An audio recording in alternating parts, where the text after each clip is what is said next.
Hii ni MTV1 Online inayokutangazia toka eneo la Uswahili, Maziwa Makuu, na leo ni Jumatatu tarehe 13, 2025.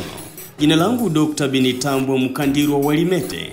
Tupo kwenye www.mtvnews.com, Facebook, YouTube, LinkedIn, Twitter ama X.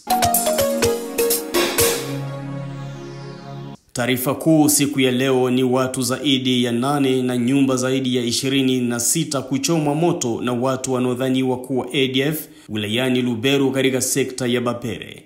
Rais Tshisekedi akataa kuwaingiza waasi katika jeshi lake japo mazungumzo ya Doha. Moja kwa moja tunakwenda huko DRC wilayani Lubero. Miili 12 ya watu waliouawa yagunduliwa katika kijiji cha Mukondo Katanga wilayani Lubero.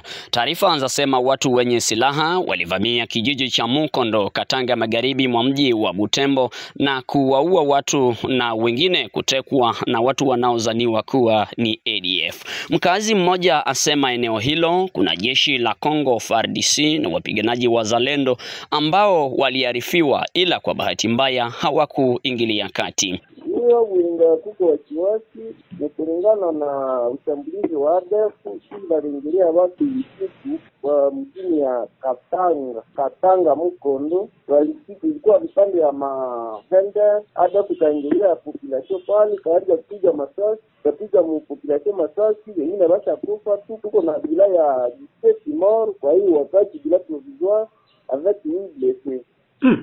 Walipiga wakazi mchana ama usiku? Ilikuwa vipande ya 2:30 hivi ya usiku ya jana. Na hao watu walikuwa katika manyumba ama walikuwa kwenye sherehe?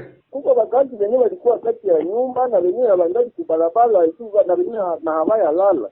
Sasa nini inaonyesha kwamba ilikuwa ni ADF? Ndio ni ADF, hayo ni ADF, hayo ndio ingia pale tu. Ndio sasa waongozi ya serikali wenyewe walikuwa pale, hawakujali wakati kaaja alikuya mwenyale tokea fasi mwenyale waona mwenyale tokea fasi mwenyale niko natokea. Ndio walikuwa anawaza ni uongo mtupu yenyewe mkawaja analeta kwao. Mnasemaje kuhusu haya mauaji? Rema tumetoka na tunakosa kama tuulilie nani, serikali iko, tunakosa kama tupe nini na tuulie nani, tena serikali na iko. Ndio tunaomba uchunguzi mkuu kama waongozi wenyewe viko mwingine maeneo wakiwe faa uchunguzi kama jua nini serikali huku tunayala na jeshi mingi na tunakosa kama jua nini hawafuatilie fasi wenyewe viko. Tunapaswa waambia viko fasi fulani hakuna mwenye atafuatilia, tunawaambia basi jengo fasi fulani hakuna jeshi litajitahidi mpaka ifike kule fasi wenyewe wanajenga. Na tunaomba uchunguzi au sisi mtu hapa kama itakuwa sharia yui kama tunapaswa sema nini, tushachoka vraiment. Hii ikiongeza idadi ya vifo kwa watu wanaoshambuliwa na kuuawa wilayani Lubero, ambako wakaadhi wengi kwa sasa waomba amani na usalama wa kudumu, kwani wamechoshwa na vita katika uangalizi wa serikali na Umoja wa Mataifa kupitia MONUSCO ambao wako Kivu Kaskazini kwa kuhesabu miili ya watu bila hatua madhubuti. Kwa zaidi ya miaka 10 sasa watu wanauawa kila siku na makazi yao kuchomwa kwa moto, vijiji vingi kwa sasa vikiwa havina tena watu wakikimbilia eneo zenye usalama ama kuuawa. Utafiti bado ukiendelea kufahamu idadi kamili ya watu waliofariki dunia.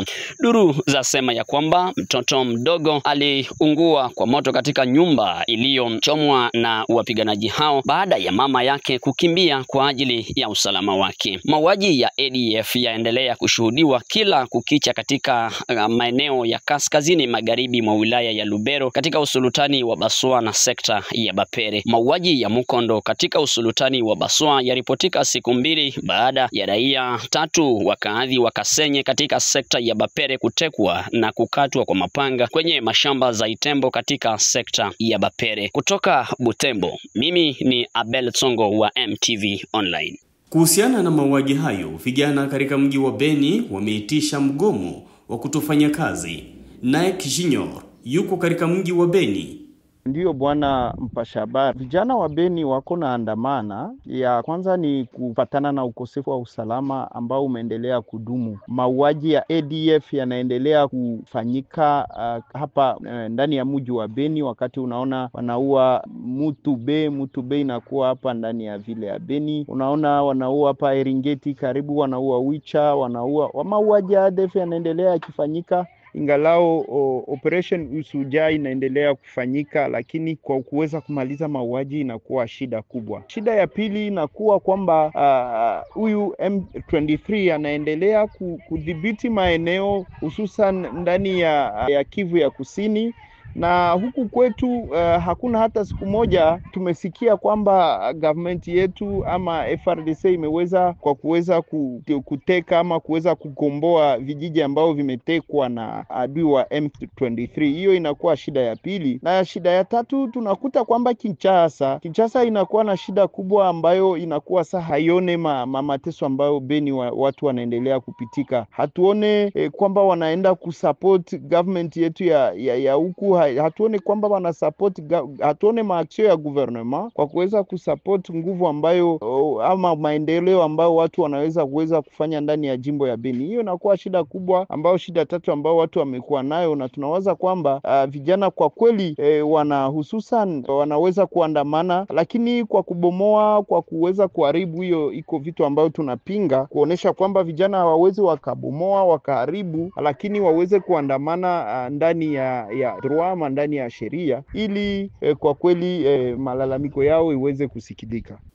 Wakipinga mauaji mengine inotekelezwa na ADF, maandamano inayoungwa mkono na baadhi ya raia na wanasiasa mashariki mwa Jamhuri ya Kidemokrasia ya Kongo DRC, Ezekias Muhaya ni mkuu kiongozi wa PPRD yake Joseph Kabila Kivu Kaskazini. Bosi kuzungumza na wao namna gani wanaandamana, nao ni mawazo yao. Mimi naweza kufikiria kwamba na waencourage wafanye kazi ile, sababu wanaonyesha ya kwamba utawala wa jeshi wa bwana Tshisekedi, kunakuwa pale na gouverneur wa jeshi, anaonyesha ya kwamba kazi yake haiko, sababu wakati wanatia utawala wa dharura wa kijeshi ni kusema wanakuja kuimpose amani. Jeshi ni kuimpose amani, lakini jeshi litakuwa tu la kulalamika, nous attaquer nous la communauté internationale. Mnaitisha communauté internationale wafanyie nini? Na ninyi mna jeshi, mna silaha, mna ruhusa ya kuua adui, mnalalamika kwa mdomo hivi. Alafu nafikiria kwamba wale vijana watafuta kuonyesha kwa ulimwengu mzima ya kwamba mipango yote ya Tshisekedi haipitiki. Alileta Waganda, wanashindwa. MONUSCO partenaire wake wanashindwa. Jeshi lake sasa lile alisema na walipa $500 kila jeshi, wanashindwa na wanapewa $500. Alikusanya wale maimai waliwaitwa wazalendo, nao wameshindwa. Sasa unapenda vijana wafanye nini? Tukitoka Beni tunakwenda huko Ulaya,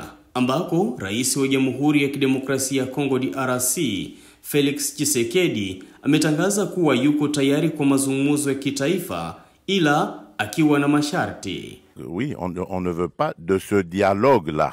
Oui. Celui-là, on n'en veut pas. On veut d'un dialogue entre Congolais qui sont tous contre cette agression. La seule chose que je demande à ces gens qui veulent le dialogue, c'est d'abord condamner l'agresseur, de le nommer clairement et de le condamner. Et là, alors, on va dire, ce sont des patriotes qui peuvent se mettre à nos côtés pour parler dialogue. On ne parle pas dialogue avec des émissaires des agresseurs, qui d'ailleurs, quand ils arrivent à la table des discussions, parlent que d'intérêt des agresseurs. Ils ne parlent pas d'intérêt des intérêts des Congolais. Hata hivyo akisema hawezi kuingiza wanajeshi wa M23 katika jeshi lake. Toutes ces farces qu'ils ont appelées dialogue et ceci, cela, qui se sont terminées par des brassages, des mixages, des unions nationales ou que sais-je encore. Et c'est tout ça qui a amené les problèmes que nous avons. Et donc moi j'ai dit plus jamais. Donc je veux bien qu'on discute des problèmes du pays, parce que comme dans tous les autres pays, notre pays aussi a des problèmes.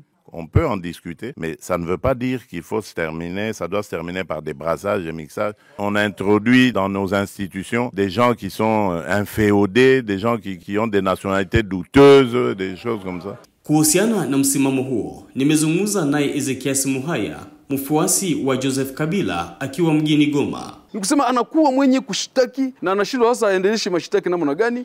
Anaanzisha mashitaka hajui kuyafikisha mwisho, anabadilika. Alafu alizungumza ya kwamba watafanya amani yeye na Paulo Kagame. Anajua wana siri gani wanaotuficha, yenyewe wanapenda watoshe sasa kusudi tuishi amani. Hakuhutumia wakongomani, alikuwa anahudumia dunia nzima huko Brussels.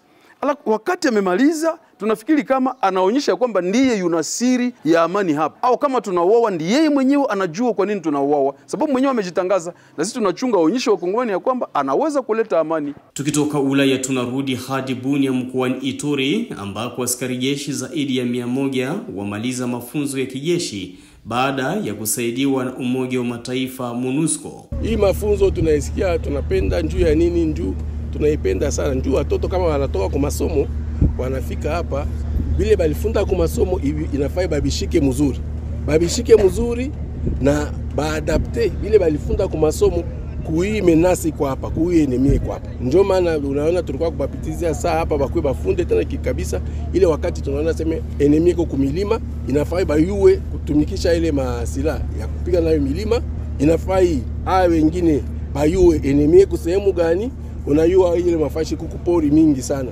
kama banaenda na drone inafaa tuwe enemy kwa sehemu gani na inafaa bayue tuanze kuyua kuproteger aussi population parce que ça ingine ya watoto bile balifunda njuu ya kusema ma drone bayue kufaire voler drone kama banakotola ba coordonnées ndio unaona masiku zingine tuko na tunapata accident saa ingine unasikia sema watu wa civil mbili balikufa hapa, civil moja alikufa. Njuu ya nini?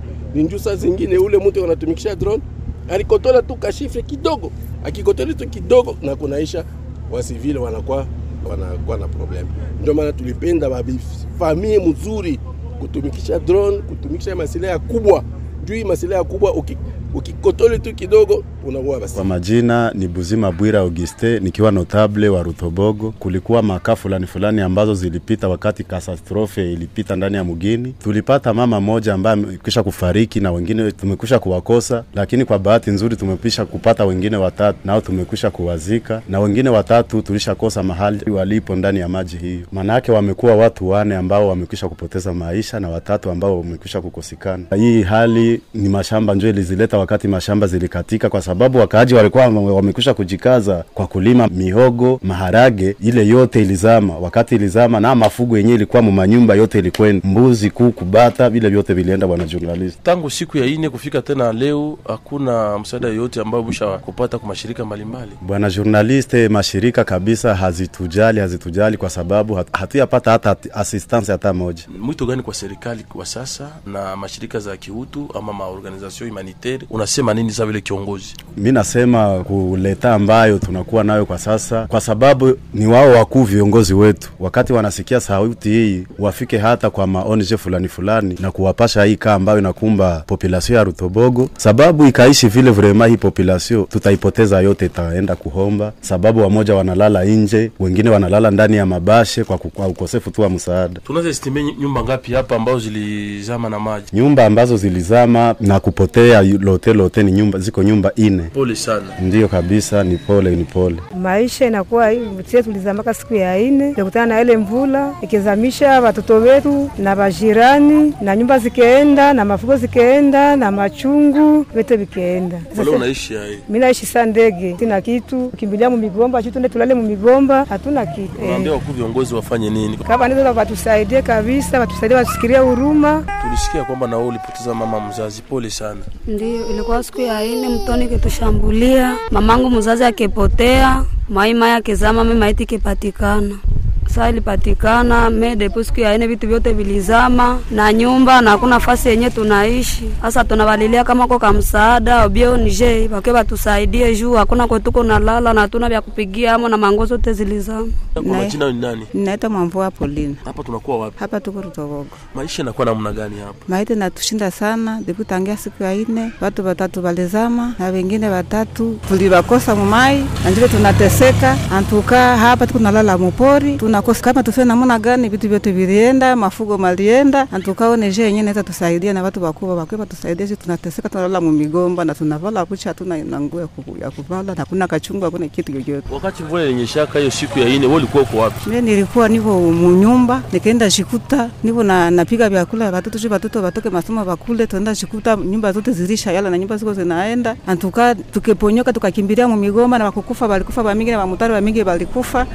Na njoo vile tuliona vile vitu vinapitika vile, tunakosa kama tuseme namna gani. Shuka watu mingi walipotea, ba mamotare na watu mingi na mambuzi na vitu vyote vilipotea. Tukamo tusaidie watu wakubwa sana, mtusaidie, tunateseka sana huko mwa Rutobogo. Unakuwa mama wa watoto ngapi? Mimi niko na watoto 8. Mimi naishi Rutobogo. Mama nao jambo. Mama, kwa majina wewe ni nani? Jina langu Janine. Mama, tulipata habari ya kwamba kunakuwa mvua ambayo ilinyesha hapo. Unatuelezea ilikuwa namna gani? Watu walishuka na bwanangu alikuwa ndani mwao na keshuka na mafugo yenyewe nilikuwa nayo keshuka na mkepotea watoto 3 na vitu vyote vya munyumba vyote vikeshuka. Nini ambao naambia wakuu viongozi wafanye? Wakwe watusaidie. Ni hayo kwa siku ya leo. Karibu tena kwa wote na siku njema.